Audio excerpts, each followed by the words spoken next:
الأنبياء والمرسلين وعلى آله وأصحابه أجمعين.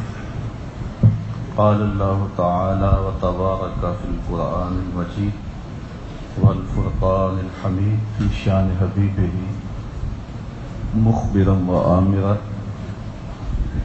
إن الله وملائكته يصلون على النبي يا أيها الذين آمنوا صلوا عليه وسلموا تسليما. الصلاة والسلام عليك يا رسول الله وعلى آلك وأصحابك يا نبي الرحمة. الصلاة والسلام عليك يا حبيب الله وعلى آلك وأصحابك يا رسول الملاحم. تمام حمد و ثنا، تعریف و توصیف اللہ جل مجدہ الکریم کی ذات بابرکات کے لیے، جو خالق کائنات بھی ہے اور مالک شاشہات بھی. اللہ جل وعلا کی حمد و ثنا کے بعد رسول رحمت، شفیع معظم، نبی محتشم، حضور ختم المرتبت صلی اللہ علیہ وآلہ وسلم کے حضور ناز میں اپنی عقیدتوں، ارادتوں اور محبتوں کا خراج پیش کرنے کے بعد واجب الاحترام ذوی الاحتشام معزز و مکرم سامعین، خواتین و حضرات، السلام علیکم ورحمۃ اللہ وبرکاتہ. ماہ سیام رمضان المبارک اپنی تمام توانائیوں کے ساتھ جلوہ فراز ہے. اس ماہ نور کی برکتیں مجھے اور آپ کو نصیب ہو رہی ہیں. بارگاہ ایزدی میں دعا ہے کہ ہمارے ماضی کے سارے گناہ معاف کر دیے جائیں اور اس ماہ نور کی برکتیں ہماری روحوں میں اتار دی جائیں. 6 دن گزر بھی گئے، بقیہ ایام بھی تیزی سے یوں ہی گزر جائیں گے. میرے حضور نے ارشاد فرمایا، اگر لوگوں کو پتہ چل جائے کہ ماہ سیام میں کیا ہے تو وہ آرزو کریں کہ پورا سال ہی ماہ سیام ہو. اتنی رحمتیں، اتنی برکتیں اس مہینے کے دامن میں ہیں. گناہگاروں کو بخشش و مغفرت کے پردوں میں یہ مہینہ ڈھانپ لیتا ہے، اور یہ اشرا جو چل رہا ہے پہلے 10 دن، یہ اشرائے رحمت ہے. اولہ رحمہ و اوسطہ مغفرہ و آخرہ عتق من النار. اس کا پہلا حصہ اشرائے اول رحمت ہے، دوسرا حصہ بخشش و مغفرت کا پروانہ دینے آیا ہے، اور تیسرا اشرا جہنم کی آگ سے آزادی کا سندیسہ ہے. اپنے دامن میں بے پناہ برکتیں، رحمتیں لیے یہ مہینہ جلوہ فراز ہوا. اس کے چاروں اجتماعات جمعۃ المبارک کے اور لیلۃ القدر کے انشاءاللہ مرکز مصطفیٰ میں نصیب ہوں گے تو بہت ساری برکتیں مجھے آپ کو نصیب ہوں گی. آج اسلام کے حوالے سے چند باتیں آپ سے گزار کرنا چاہتا ہوں. آپ کو مجھے اللہ اسلام کے حقیقی ثمرات نصیب فرمائے.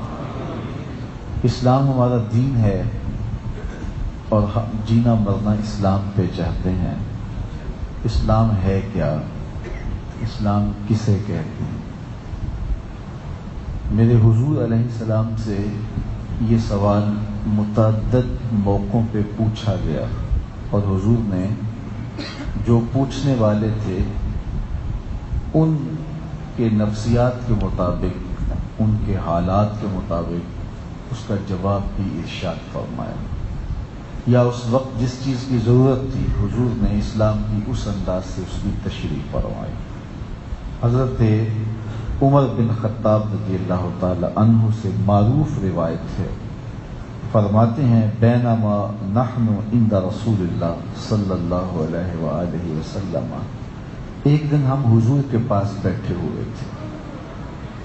کوئی کسی اعلیٰ عہدیدار، کسی منصب دار کے پاس بیٹھتا ہے تو پھر وہ واپسی اپنے دوستوں میں آ کے بڑے فخری انداز میں کہتا ہے کہ ہم فلاں صاحب کے پاس بیٹھے ہوئے تھے.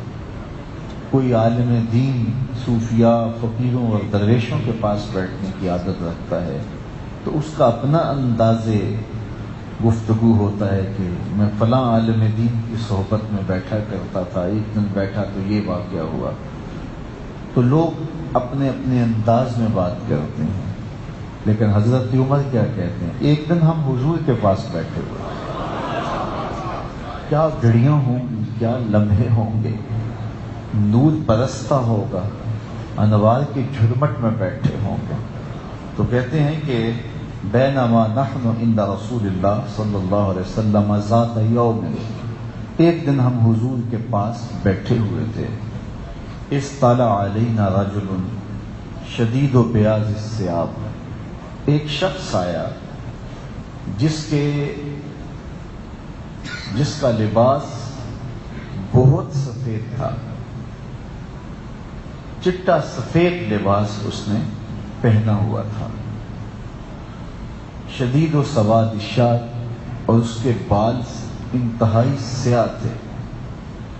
لباس الجھا تھا، اجلا ہوا تھا اور سفید اور شفاف تھا، اور بال گھنے تھے اور انتہائی سیاہ بال تھے. لا یرا علیہ اثر السفر، اس کے بشرے سے، اس کے لباس سے، اس کی وضاحت سے نہیں لگتا تھا کہ وہ مسافر ہے. مسافرت کے کوئی آثار دکھائی نہیں دے رہے تھے.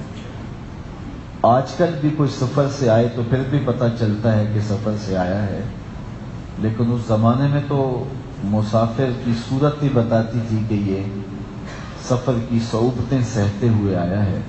لیکن وہ اس طرح تازہ بتازہ تھا، چہرہ اس کا کھلا تھا، لباس اس کا اجلا ہوا تھا، سفید اور شفاف تھا، کوئی سلوٹ نہیں پڑی تھی، اور اس کے بال گھنے اور سیاہ تھے. تو مسافر لگتا نہیں تھا، آثار سفر اس کے چہرے سے نمایاں نہیں تھے.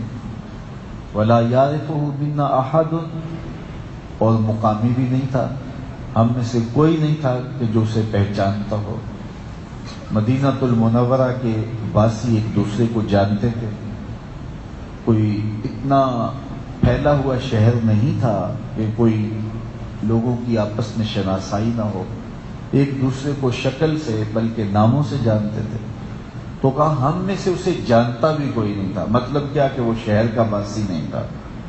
تو پھر وہ مسافر تھا، لیکن مسافر لگ نہیں رہا تھا. شدید سفید لباس پہنا تھا، گھنے سیاہ بال تھے، اور حضور کی خدمت میں وہ شخص آیا.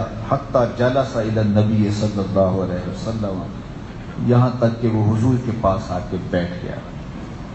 فاسند رکبتیہ الی رکبتیہ، اس نے اپنے گھٹنے حضور کے گھٹنوں سے جوڑ لیے، دو زانو ہو کے بیٹھ گیا.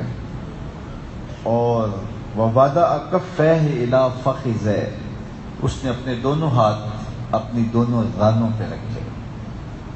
جس طرح بندہ تشہد میں بیٹھتا ہے رانوں پہ ہاتھ رکھے جاتے ہیں، تو اس طرح اس نے دونوں ہاتھ رکھے، دو زانو ہو کے بیٹھ گیا. اور بیٹھنے کے بعد عرض گزار ہوتا ہے. وقال یا محمد صلی اللہ علیہ وسلم اخبرنی عن الاسلام، کہنے لگا اے محمد صلی اللہ علیہ وسلم آپ مجھے اسلام کے بارے میں بتائیں، اسلام کیا ہے، اسلام کی خبر دیجیے. فقال رسول اللہ صلی اللہ علیہ وسلم، رسول کریم صلی اللہ علیہ وآلہ وسلم نے ارشاد فرمایا الاسلام ان تشہد اللہ الہ الا اللہ وان محمدا رسول اللہ. فرمایا اسلام یہ ہے کہ تو گواہی دے کہ اللہ کے علاوہ کوئی معبود نہیں اور محمد صلی اللہ علیہ وآلہ وسلم اللہ کے سچے رسول ہیں. وتقیم الصلاۃ، اور تو نماز ادا کرے، وتؤتی الزکوٰۃ، اور زکوٰۃ ادا کرے، وتصوم رمضان، اور رمضان کے روزے رکھے، وتحج البیت ان استطعت الیہ سبیلا، اور اگر تیرے پاس استطاعت ہے تو حج کر. قال صدقت، کہنے لگا آپ نے بالکل سچ کہا. فقال فعجبنا له یسألہ ویصدقہ. حضرت عمر فرماتے ہیں ہمیں بڑا تعجب ہوا، خود ہی سوال کرتا ہے اور خود ہی تصدیق کرتا ہے. پھر اس نے حضور سے احسان کے بارے پوچھا، ایمان کے بارے پوچھا، قیامت اور اس کی نشانیوں کے بارے پوچھا. حضور بتائیں تو وہ کہے ہاں ہاں آپ نے سچ کہا ہے. ہمیں بڑا عجیب لگے اور تعجب ہو کہ خود سوال کرتا ہے اور خود ہی پھر اس کی تصدیق کرتا ہے. خیر وہ اٹھ کے چلا گیا. مجلس پہ سکوت طاری ہے، صحابہ کی آنکھوں میں استعجاب ہے. پھر حضور نے خود ہی فرمایا عمر جانتے ہو یہ کون تھا؟ کہا اللہ و رسولہ عالم، اللہ جانے اس کا رسول جانے. تو حضور نے فرمایا ھذا جبریل، یہ جبریل امین تھے جو تمہیں تمہارا دین سکھانے کے لیے آئے تھے. تو جبریل آ کے حضور کی خدمت میں بیٹھنے کا سلیقہ بتاتے ہیں کہ محبوب کی چوکھٹ پہ بیٹھے تو دو زانو ہو کے بیٹھتے ہیں. تو انہوں نے سوال جو کیا تھا، جو آج کا میرا موضوع ہے، وہ ہے اسلام. اسلام کیا ہے؟ تو حضور نے فرمایا اسلام یہ ہے کہ تو اس بات پر ایمان لائے کہ اللہ کے علاوہ اللہ کا کوئی شریک نہیں، وہی معبود حقیقی ہے اور میں اس کا سچا رسول ہوں. نماز تو ادا کرے، روزہ رکھے، زکوٰۃ دے، توفیق ہو تو حج کرے. تو یہ اسلام ہے کہ ایمان بھی لایا جائے اور اعمال صالحہ بھی بجا لائے.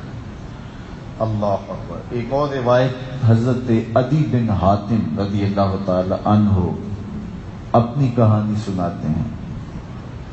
اللہ اکبر. مجھے پچھلے دن ایک صاحب ملے تو مجھے کہنے لگے میں بتانا چاہتا ہوں کہ میں آپ کے پاس کیسے آیا.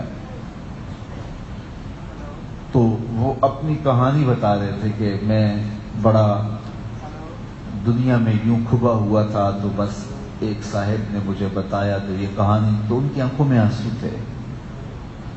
تو میں اب سوچتا ہوں کہ اگر کوئی شخص اس ماحول سے وابستہ ہوا ہے تو اس کو بھی اپنی کہانی یاد ہے کہ میں کیسے پلٹ کے یہاں آیا.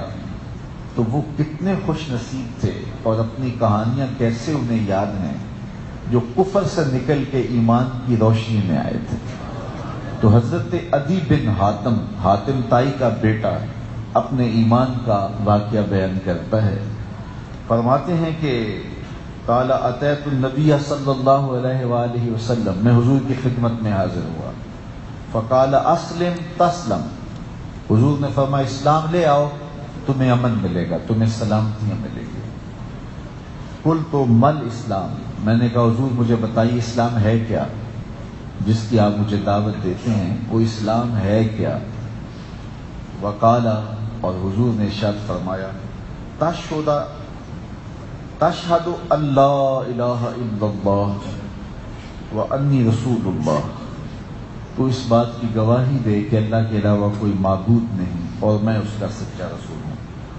وتؤمن بالاقدار کلھا، اور تو تمام قدروں پر ایمان لائے، اقدار پر ایمان لائے. لخیرہا وشرہا، اچھی تقدیر پر اور بری تقدیر پر. حلوہا ومرہا، وہ کڑوی ہو یا میٹھی ہو، تو تقدیر پر ایمان لائے اور اللہ پر ایمان لائے اور میرے پہ ایمان لائے.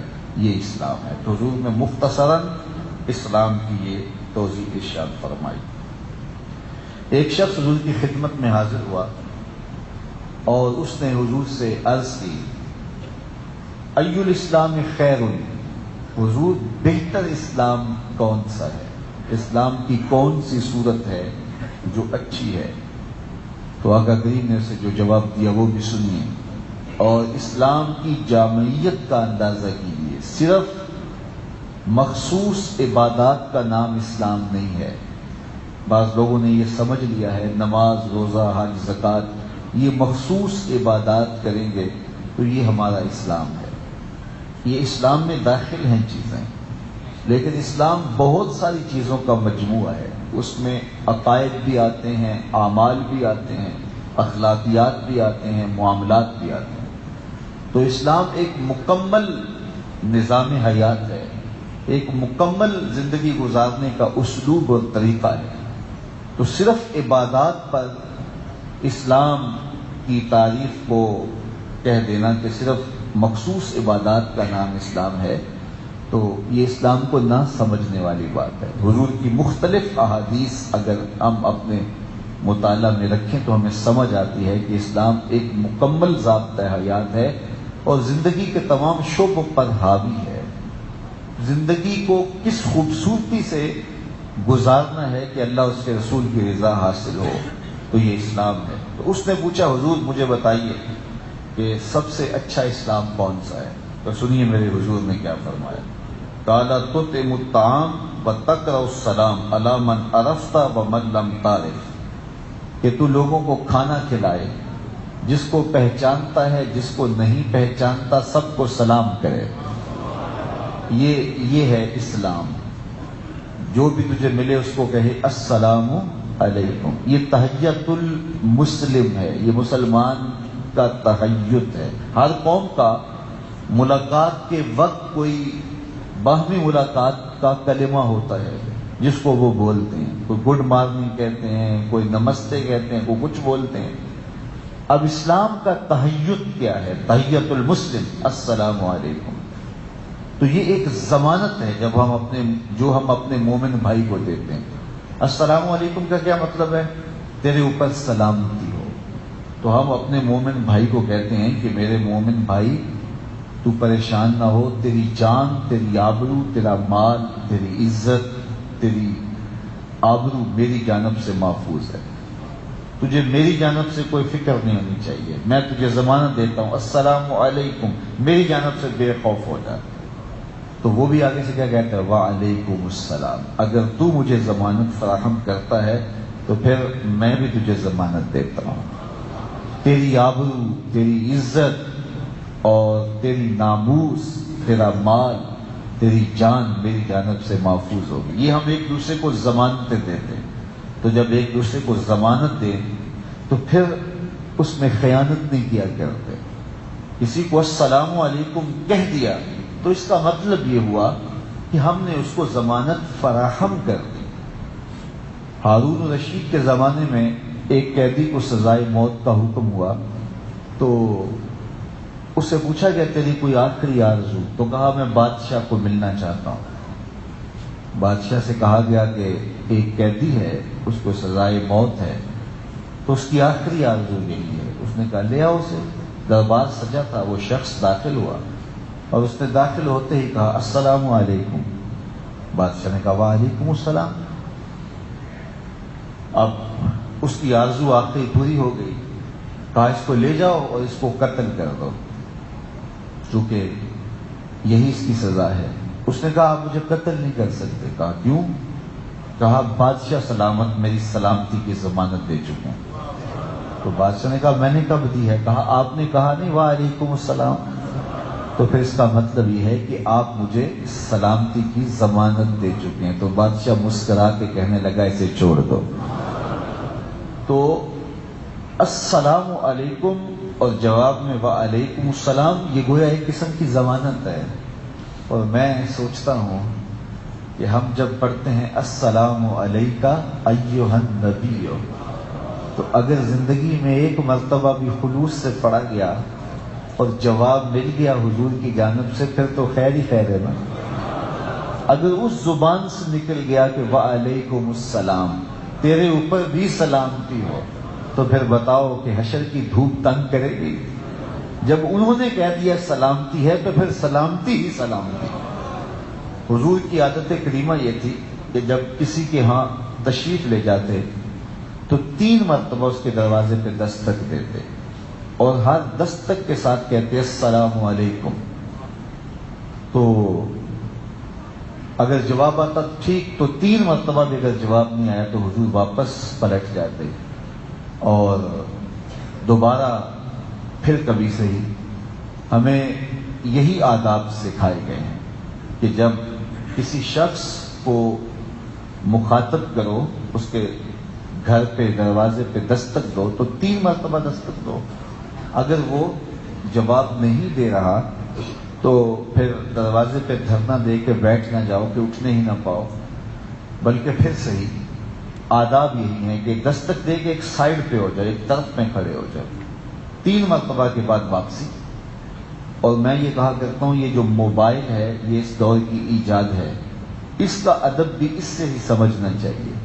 کسی کو فون کریں تو 3 مرتبہ اگر بیل گئی ہے اور اس نے جواب نہیں دیا تو پھر کسی اور موقع پہ آپ دوبارہ زحمت دینا. بچے کو موبائل پکڑا کے ڈیوٹی نہ لگا دینا کہ جتنی دیر تک وہ جواب نہیں دیتا آپ نے بیل ہی دیتے رہنا. تو یہ کوئی کمال نہیں ہوتا، یہ کسی کو اذیت دینے والی بات ہوتی ہے. تو حضور 3 مرتبہ کسی کے دروازے پہ دستک دیتے، السلام علیکم کہتے، جواب نہیں آیا تو حضور تشریف لے جاتے. حضور ناراض نہیں ہوتے کہ میں نبیوں کا امام ہوں اور تم نے دروازہ نہیں کھولا. اللہ اکبر. ہم تو چھوٹی چھوٹی بات پہ جو ہے وہ الجھ پڑتے ہیں. بعض کا کوئی فون کرے اٹینڈ نہ ہو تو بعد میں جب دوبارہ بات ہو تو وہ پہلے شکوے کی زبان کھولتا ہے. اچھا، اللہ کے محبوب نے دستک دی اور السلام علیکم کہا. اس نے حضور کا لہجہ پہچان لیا اور دروازے کے سوراخوں سے دیکھ بھی رہا تھا کہ حضور ہیں، لیکن اس نے دروازہ نہیں کھولا اور دھیرے سے دل ہی دل میں کہا وعلیکم السلام. حضور نے پھر دستک دی اور کہا السلام علیکم، تو وہ جی ہی جی میں بولا وعلیکم السلام. تیسری مرتبہ حضور نے پھر دستک دی اور پھر فرمایا السلام علیکم، تو وہ دل ہی دل میں بولا وعلیکم السلام. حضور واپس پلٹے تو اس نے جلدی سے دروازہ کھولا اور عرض کی میرے ماں باپ آپ پہ قربان. حضور میرے تو بخت جاگے کہ آپ آئے، تشریف لے آئیے، یہ گھر بھی آپ کا ہے، میں بھی آپ کا خادم ہوں، میں ابھی آپ کا نوکر ہوں. تو حضور نے فرمایا کہ میں نے تو 3 مرتبہ دستک دی تھی، جواب نہیں آیا تو میں جا رہا ہوں. تو اس نے عرض کی حضور میں نے تینوں بار سنا تھا لیکن میں کستن ہولے ہولے بولتا رہا. میری آرزو یہ تھی آپ بار بار مجھے سلامتی کی دعا دیتے رہیں. السلام علیکم، السلام علیکم، السلام علیکم، تیرے اوپر سلامتی ہو، تیرے اوپر سلامتی ہو، تیرے اوپر سلامتی ہو. تو ان کی زبان سے اگر وعلیکم السلام کے لفظ نصیب ہو گئے تو پھر برکت ہی برکت ہے. اسی لیے ہم کہتے ہیں کثرت سے حضور پہ درود پڑھو. فرمایا کہ میں اہل محبت کا درود خود سنتا ہوں اور ان کو پہچانتا بھی ہوں. اللہ اکبر. تو فرمایا اسلام، بہتر اسلام یہ ہے کہ تو لوگوں کو کھانا کھلائے، جس کو پہچانتا ہے جس کو نہیں پہچانتا ان کو سلام کرے. حضرت ابو ہریرہ رضی اللہ تعالی عنہ سے ایک معروف روایت ہے جو آپ نے کئی بار علماء سے سماعت کی ہوگی، اور یہ اسلام کی حقیقی شکل ہمارے سامنے لاتی ہے کہ اسلام کی حقیقی صورت کیا ہے. مسلمان کسے کہتے ہیں؟ جس کے سجدے زیادہ ہیں، جو رکوع زیادہ کرتا ہے، جس کا قیام بہت لمبا ہوتا ہے. یہ بھی خوبیاں ہیں ایک بندہ مومن میں ہونی چاہیے. اللہ کے حضور نیاز مندی کا انداز اسے اختیار کرنا چاہیے. لیکن یہاں جو ارشاد فرمایا گیا، حضور علیہ السلام نے ارشاد فرمایا المسلم من سلم المسلمون من لسانہ و یدہ. مسلمان وہ ہوتا ہے جس کے ہاتھ اور زبان سے دوسرا مسلمان محفوظ رہے، زبان سے تیر نہ برساتا رہے. بعض لوگ اس زوم میں کہتے ہیں جی میں سچا ہوں، اور سچ بڑا کڑوا ہوتا ہے اور ہر وقت وہ کڑواہٹ ہی پھیلاتے رہتے ہیں. سچ بھی بولنا ہے تو کسی کا دل نہ چیرو، کسی کو تکلیف نہ پہنچاؤ. میرے حضور علیہ السلام صحابہ کی تربیت کیا کرتے تھے اور وہ حضور کی اولاد کی طرح تھے. فرمایا انما انا لکم مثل الوالد، میں تمہارے لیے باپ کی جگہ پہ ہوں. تو باپ اپنی اولاد کو جھڑک بھی لیتا ہے، سخت بات بھی کر لیتا ہے، لیکن کوئی ماجرا ہوتا تو میرے حضور سختی نہ فرماتے، کسی کا نام لے کے نہ کہتے، بلکہ فرماتے بعض لوگ ایسے ایسے کرتے ہیں، انہیں ایسے ایسے نہیں کرنا چاہیے. مسجد نبوی میں ایک بدو آیا اور وہ پیشاب کرنے بیٹھ گیا. کچی مسجد کے زمانے میں تو وہ ایک گوشے میں پیشاب کرنے بیٹھ گیا. اور یہ کوئی یہاں کرے تو ہمارا رد عمل کیا ہوگا؟ یقیناً صحابہ دوڑے اور اس کو مارنے کے لیے، اس کو ہٹانے کے لیے، اس کو اٹھانے کے لیے، لیکن میرے حضور نے دیکھا تو فرمایا رک جاؤ، اب بیٹھ گیا ہے تو اس کو قضائے حاجت کر لینے تو بعد میں پانی بہا دینا۔ اور پھر جب اس نے پیشاب کر لیا تو اس کو بلایا، کہا یہ مسجدیں بول و براز کے لیے نہیں، ذکر و فکر کے لیے بنائی گئی ہیں۔ تو یہ تھا میرے حضور کا اخلاق۔ حضرت انس بن مالک رضی اللہ تعالیٰ عنہ فرماتے ہیں کہ 10 سال میں نے حضور کی نوکری کی ہے، خدمت رسول اللہ 20، حضور میں نے حضور کی خدمت جو ہے وہ 10 سال کی ہے، لیکن 10 سال میں ایک جو ہے وہ لمحہ بھی ایسا نہیں آیا کہ حضور نے مجھے اف کہہ کے بھی پکارا ہے، بلکہ بعض کا طوطا بچہ تھا تو برتن ٹوٹ جاتے تھے، برتن جب ٹوٹ جاتے تھے تو جو ازواج تھی تو ان کی طبیعت میں غصہ آنے لگتا، تو قبل اس سے کہ وہ کچھ کہتی تو حضور پہلے فرماتے اس برتن کی عمر ہی اتنی تھی، اور ازواج کو بھی کچھ نہ کہنے دیا۔ اللہ اکبر! تو یہ حضور کی شفقت ہے۔ تو اسلام محبت کا نام ہے، اسلام پیار کا نام ہے، حسن سلوک کا نام ہے، باہمی محبت اور الفت کا نام ہے۔ آقا کریم علیہ السلام کا ایک فرمان سنیے، حضور نے ارشاد فرمایا لا یؤمن العبد الایمان کلہ حتی یترک الکذب فی المزاحۃ والمراء ان کان صادقا، کہ اتنی دیر تک کوئی شخص کامل مومن نہیں ہوگا جب تک وہ مزاح کی حالت میں بھی جھوٹ نہ چھوڑ دے۔ ایک تو ہے کہ جھوٹ کسی مقصد کے لیے بولنا، کسی کو نقصان پہنچانے کے لیے، اپنے نفع کے لیے جھوٹ بولنا، کسی کے ضرر کے لیے جھوٹ بولنا، وہ تو کبھی ہے ہی ہے۔ بعض اوقات انسان باتوں باتوں میں مزاحن کوئی بات کر دیتا ہے اور اس میں جھوٹ ہوتا ہے، لیکن میرے حضور نے فرمایا کہ ایمان کامل اتنی دیر تک نہیں ہو سکتا جب تک مزاحن بھی جھوٹ بولنا نہ چھوڑ دیا جائے۔ اور آگے فرمایا کہ والمرا وان کان صادقا، اور اگرچہ تو سچا بھی ہے پھر بھی جھگڑا چھوڑ دے، کسی بھائی سے کسی دوست سے الجھاؤ ہو گیا اور تو سچا ہے اور تو اپنی سچائی کے لیے اس سے الجھے اور جھگڑا پھیل جائے تو تو چھوڑ دے، کوئی بات نہیں ہے۔ تو جب تک یہ کیفیت پیدا نہیں ہوتی کہ جھگڑا مٹانے کے لیے سچا ہونے کے باوجود بھی ترک کر دیا جائے اور مزاح کی حالت میں بھی جھوٹ نہ بولا جائے، جب تک یہ کیفیت نصیب نہیں ہوتی ایمان کامل ہی نہیں ہوتا۔ اور جو اہتمام سے جھوٹ بولیں، اپنے مقاصد مذمومہ کے لیے جھوٹ بولیں، کسی کو ضرر پہنچانے کے لیے جھوٹ بولیں، دھوکہ دہی کے لیے، دجل و فریب کے لیے جھوٹ بولیں، تو ان کا ایمان کیسے مکمل ہوگا؟ میرے حضور سے پوچھا گیا کہ مومن بزدل ہو سکتا ہے؟ کہا نہیں، مومن سخی ہوتا ہے، لیکن مومن بہادر ہوتا ہے، لیکن ہو سکتا ہے کبھی اس سے بزدلی بھی ہو جائے، آخر بشر ہے، کمزوریاں تو ہیں۔ پھر پوچھا گیا کہ مومن کنجوس ہو سکتا ہے؟ فرمایا نہیں، سخی ہوتا ہے، لیکن ہو سکتا ہے کبھی اس سے بخل بھی سرزد ہو جائے۔ پھر تیسری بات میرے حضور سے پوچھی کہ مومن جھوٹا ہو سکتا ہے؟ تو میرے حضور نے فرمایا جھوٹا نہیں ہو سکتا، یہ بات طے ہے کہ مومن جھوٹا نہیں ہو سکتا۔ تو میں اور آپ دیکھیں کہ ہماری زندگی میں کہیں جھوٹ رچ بس تو نہیں گیا ہوا۔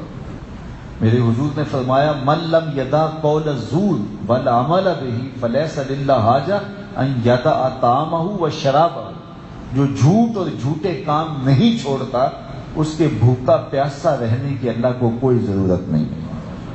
وہ روزہ رکھتا ہے، سارا دن بھوک کاٹتا ہے، پیاس کاٹتا ہے، لیکن جھوٹ نہیں چھوڑتا۔ دیکھیے روزے میں تو ان چیزوں کو بھی چھوڑنے کا حکم دیا گیا ہے جو جائز اور مباح تھے، کھانے جائز تھے، پاکیزہ تھے، طیب تھے، طاہر تھے۔ ماہ سیام میں کہا کہ دن کے وقت وہ نہیں لیں گے۔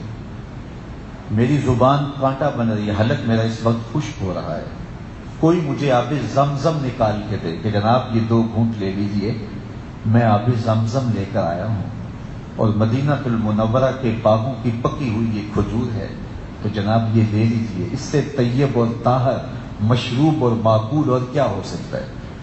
لیکن کیا میں وہ آب زمزم پیوں گا؟ کیا وہ کھجور کھاؤں گا؟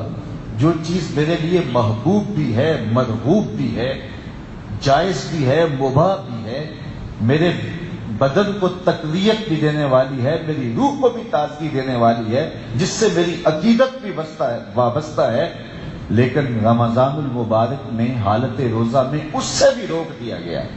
جو چیزیں جائز، مباح اور مرغوب اور محبوب تھی ان سے بھی منع کر دیا گیا، اور جو چیزیں رمضان المبارک اور روزے کے علاوہ بھی حرام ہیں تو اس کو روزے میں کس طرح جو ہے وہ اختیار کیا جائے اور پھر روزے کا نور نصیب ہو جائے۔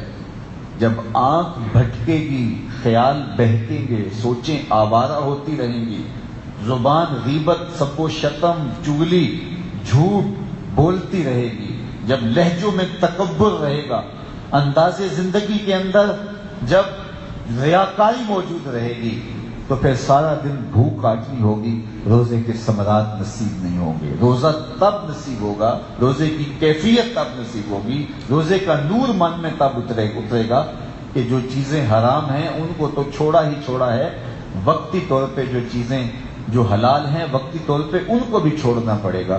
تو اس لیے جو جھوٹ نہیں چھوڑتا اور جھوٹے کام نہیں چھوڑتا، میرے حضور نے فرمایا اس کو بھوکا پیاسا، اس کے بھوکا پیاسا رہنے کی اللہ کو کوئی ضرورت نہیں ہے۔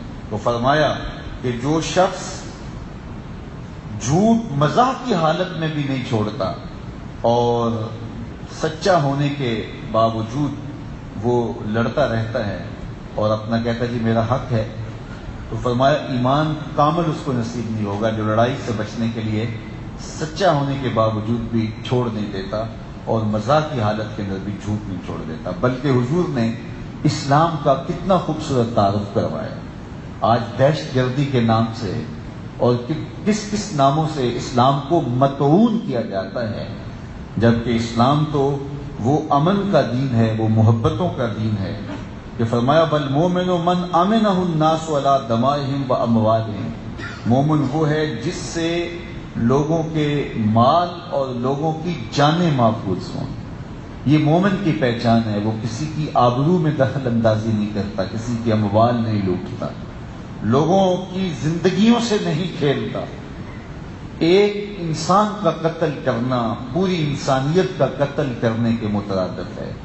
بلکہ میرے حضور نے فرمایا جس شخص نے کسی انسان کے قتل میں آدھے جملے سے مدد کی، اللہ اس کو جہنم کی آگ میں جلائے گا۔ کسی کے قتل پر کسی کو ابھارا، کوئی بات کی، پورا جملہ بھی نہیں تھا، آدھے جملے سے اگر کسی نے کسی کے قتل پہ مدد کی تو اللہ تعالیٰ اس کو جہنم کی آگ میں جلائے گا۔ اب دیکھیے ام المومنین سیدہ عائشہ رضی اللہ تعالی عنہا سے اسلام کی ایک صورت اور اسلام کا ایک رنگ۔ ان عائشہ رضی اللہ تعالی عنہا لیس المؤمن الذی یبیت شبعانا وجارہ جائع الی جنبہ، فرمایا وہ شخص مومن نہیں ہے، یعنی کامل مومن نہیں ہے جو خود تو پیٹ بھر کے کھاتا ہے اور سو جاتا ہے اور اس کا ہمسایہ بھوکا رہا۔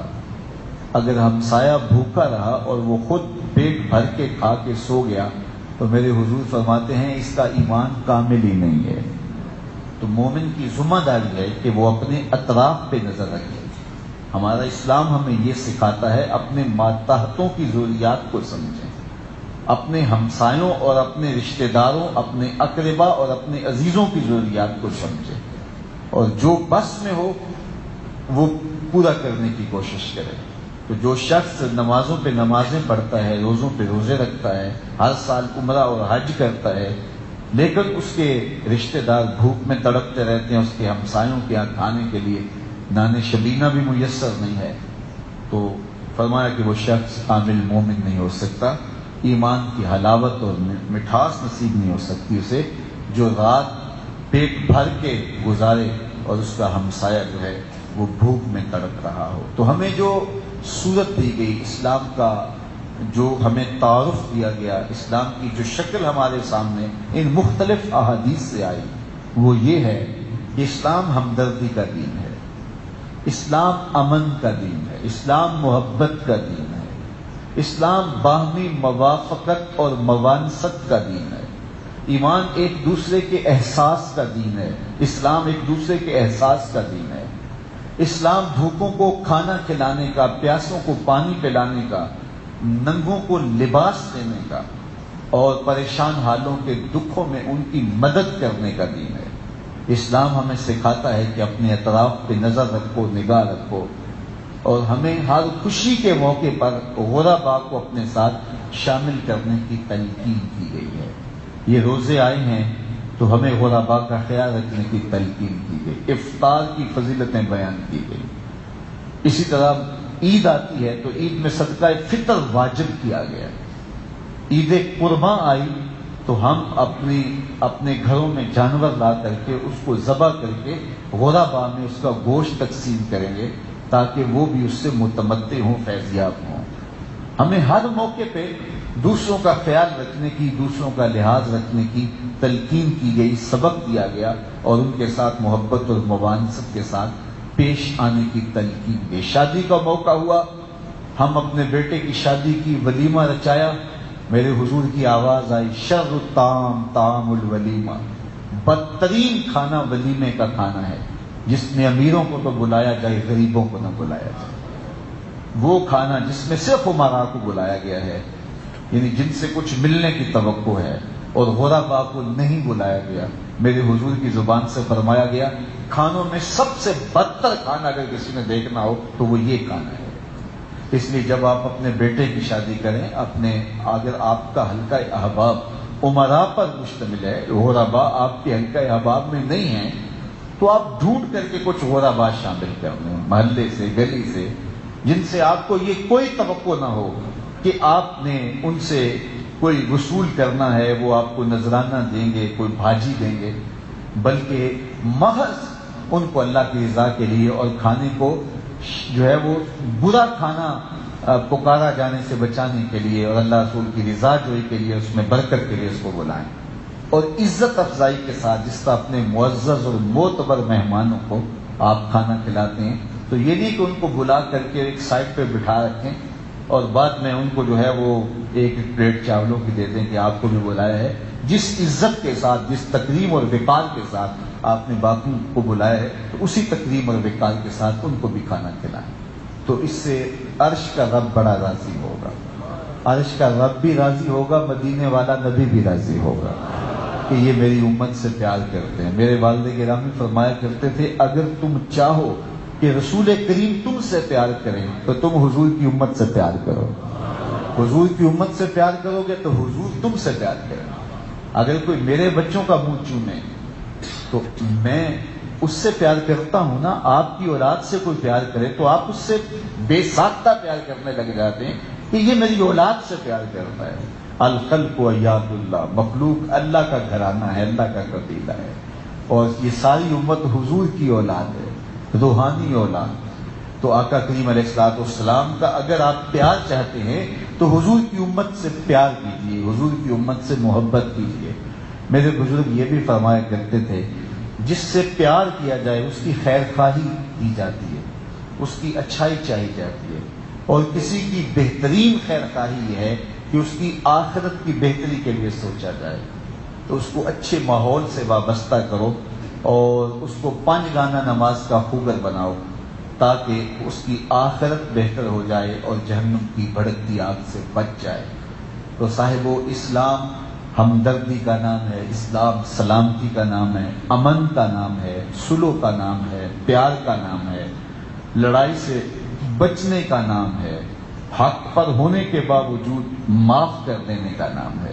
میرے حضور نے 3 چیزیں قسمیں کر کے فرمائی ہیں، ان میں سے ایک چیز یہ ارشاد فرمائی کہ اگر کوئی شخص معاف کر دے تو فرمایا کہ اس کی عزت نہیں گھٹے گی۔ میں قسم کھا کے کہتا ہوں، حضور میں محمد اللہ کی قسم کرتا ہوں کہ معاف کرنے سے عزت گھٹتی نہیں ہے۔ تو اگر کسی نے زیادتی کی ہے اور وہ غلطی کی، ہاں جو لوگ آپ کے زیر تربیت ہیں، طلباء ہیں، اس طرح تلامذہ ہیں یا سالکین راہ طریقت ہیں، تو بعض کا ان سے ناراضگی کچھ وقت کے لیے اختیار کرنا پڑتی ہے، تو اس کا مطلب تربیت ہوتا ہے کہ اگر ایک طالب علم کو استاد کبھی بھی نہ جھڑکے اور ہر وقت معاف کر دے تو پھر اس کی طبیعت بگڑ جائے گی، اس کی تربیت اچھی نہیں ہوگی۔ تو استاد کا یہ کرنا یا شیخ کا مریدین کے لیے ایسا کرنا، یہ اس کی ذمہ داریوں میں شامل ہے کہ ان کی تربیت کرے، تو وہ ناراضگی اس کبیر کی ناراضگی نہیں ہوگی، وہ تربیت کے لیے ناراضگی ہوگی۔ لیکن جو عام طور پہ لوگ ہیں جو تمہارے سے وابستہ ہیں، تو وہ اگر کوئی ایسی غلطی کر بھی دیں اور آپ سمجھتے ہیں کہ میں حق پہ ہوں اور وہ غلطی پہ ہے، تو فوری معاف کر دیں۔ معاف کرنے سے جو ہے وہ آپ کی عزت میں کوئی فرق نہیں آئے گا۔ اللہ کے محبوب نے فرمایا کہ اس کی عزت کم نہیں ہوگی، عزت بڑھے گی ہی۔ تو اس لیے ایمان، محبت، پیار، الفت اور ایک دوسرے کے ساتھ حسن سلوک کا نام ہے۔ اللہ تعالیٰ جل شانہ ہمیں اسلام کی حقیقی تعلیمات سے مالا مال کرے اور ہمیں امن، محبت، عدل، عہد کی پاسداری، وعدوں کی پابندی، سچائی کے دامن کو تھامنا، جو صفات ہیں مسلم کی، وہ ساری کی ساری ہماری روحوں میں اتار دے اور ہمارے من میں چراغاں کر دے۔ مجھے آج وہ لمحے بھی یاد آ رہے ہیں جب ہم نے بھڑکتی ہوئی گرمی میں سائبان کے نیچے بغیر پنکھے کے جمعۃ المبارک ادا کیے تھے، اور جو ہے وہ گرمی کی شدت کی وجہ سے بعض لوگوں کا حال بڑا عجیب بھی ہو جاتا رہا ہے۔ آج میں اللہ کا شکر ادا کرتا ہوں کہ مرکز مصطفیٰ کا ایک اور مرحلہ مکمل ہوا اور آج ہم ایک آسودہ ماحول میں بیٹھے ہیں۔ یہ بھی ابھی کام مکمل نہیں ہوا۔ انشاءاللہ اگلے جمعۃ المبارک کے موقع پہ جب آپ تشریف لائیں گے تو مرکز مصطفیٰ کے اس حال کا کام مزید قریب ہو چکا ہوگا۔ پھر جو بقیہ اس کے کام ہے، آپ لوگوں کی دعاؤں سے ہی سب کچھ ہو رہا ہے۔ آپ دعائیں جاری رکھیں کہ اللہ تعالیٰ جل شانہ بقیہ کام بھی اس کے تکمیل پذیر ہوں اور یہ بہت جلد تکمیل کی منزل تک پہنچے۔ جن لوگوں نے اپنا مال خرچ کیا، میں جانتا ہوں لوگوں نے 10-10 روپے بھی پیش کیے، لاکھوں بھی پیش کیے۔ میں ان سب کے لیے دعا گو ہوں، بلکہ جو گلی سے گزرتے ہوئے محبت کی نظر سے دیکھ بھی لیتا ہے، میرے دل سے دعائیں نکلتی ہیں، مالک اسے بھی محروم نہ رکھنا۔ اس شخص کے لیے بھی دعا گو ہوں کہ جو دیکھتا ہے تو اس کا جی چاہتا ہے کہ یہ بڑا کام میں کر سکوں، لیکن چھوٹا کام کرنے کی اجازت بھی اس کی جیب نہیں دیتی۔ میری آج کی مجلس میں اس کے لیے بھی دعا ہے کہ مالک اسے اتنا عطا کر کہ وہ اپنی خواہش اور اپنی آرزو اور اپنی تمنا کو پورا کر سکے۔ بعض تمنائیں بہت بڑی نہیں ہوتی ہیں، چھوٹی چھوٹی ہوتی ہیں۔ مجھے ایک شخص ملنے آتا تھا تو میرے پاس بیٹھا رہتا تھا، تو ایک دن وہ مجھے کہنے لگا کہ دعا کیجئے کہ اللہ مجھے کوئی وسائل دے دے۔ تو میری آرزو یہ ہے کہ میں آپ کو گھر میں بلاؤں اور ایک چاولوں کی دیگ تیار کروں اور وہ لوگوں میں بانٹوں، آپ کے ساتھ کچھ لوگ بھی ہوں۔ تو میں جب اٹھ کے چلا گیا تو میں نے سوچا کہ اس کی آرزو اتنی بڑی تو نہیں ہے جو پوری نہ ہو سکے اور جو ہمارے پاس میں نہ ہو۔ تو میرا ایک پیر بھائی تھا، تو میں نے اس کو کہا کہ اس سے دوستی لگا لو اور ایک دن اس سے یہ آفر کر دینا کہ حضرت کو ہم بلاتے ہیں اپنے گھر میں، تو خرچہ میں کر دیتا ہوں اور آپ جو ہے وہ ان کو دعوت دیں۔ تو پھر اس دوست نے ان کو دعوت دی اور وہ مجھے بلا کے لے گئے۔ وہ 20-25 لوگ انہوں نے اپنے ہمسائے دائیں بائیں سے جمع کیے اور سب کو کھانا کھلا دیا۔ تو بڑے خوش تھے کہ آپ میرے گھر آئے ہیں، لیکن میں خوش تھا، مالک تھوڑی سی زبان ہلانے سے اس بندے کو خوشیاں مل گئیں۔ وہ کسی نے کہا تھا بڑوں بڑوں کی بڑی بڑی آرزویں پوری کرنے کی بجائے چھوٹوں لوگوں کی چھوٹی چھوٹی آرزویں پوری کر دیا کرو، یہ کوئی قیمت نہیں لگتی، وقت نہیں لگتا۔ اسلام ہمیں یہ سکھاتا ہے۔ حضور نے فرمایا کہ کسی کو مسکرا کے ملو تو یہ بھی سکتا ہے۔ تو بعض کا تم کسی کو ہنس کے مل لیتے ہو تو اس کی سارے دن کی تھکن اتر جاتی ہے۔ تو لوگوں کے ساتھ حسن سلوک کرو، لوگوں کے ساتھ محبت سے پیش آؤ۔ تو بات کر رہا تھا کہ جس کی یہ آرزو ہے، تو میں آج کی مجلس میں آپ کی پرخلوص آمین کے ساتھ میں اس دیگ والے دوست کی طرح دعا کر رہا ہوں اور آپ اس دوست کی طرح جو اس کے ساتھ جڑ گیا تھا آمین کہیں کہ میرے مالک جو آرزو رکھتا ہے کہ مرکز تو اب تکمیل پذیر ہو رہا ہے، اب بہت جلد ہی اپنے آخری مراحل بھی طے کر جائے گا اور میں کچھ کر نہیں سکا، تو مالک اس کو اتنی توفیق عطا کر کے وہ اپنے من کی منشا پوری کر سکے۔ اللہ اپنی رحمتوں کے حساب میں رکھے۔ انتظامات میں پھر بھی کوئی کمی ہوگی تو ہمارے دوستوں کی جانب سے، میری جانب سے معذرت قبول کیجیے گا۔ ہم کوشش کرتے ہیں کہ اپنے دور و نزدیک سے نہ جانے کہاں کہاں سے اہل محبت آتے ہیں، تو ان کے لیے جو ہے وہ بہتر سے بہتر آسودہ ماحول فراہم کریں۔ ظاہر ہے پارکنگ کے مسائل ہیں، راستے کے مسائل ہیں، انشاءاللہ بہتریوں سے بہتریاں ہوتی چلی جائیں گی۔ اللہ آپ کو مجھے اپنی رحمتوں کے حصار میں رکھے۔ ای محمد سے وفا تو نے تو ہم تیرے ہیں، یہ جہاں چیز ہے کیا لو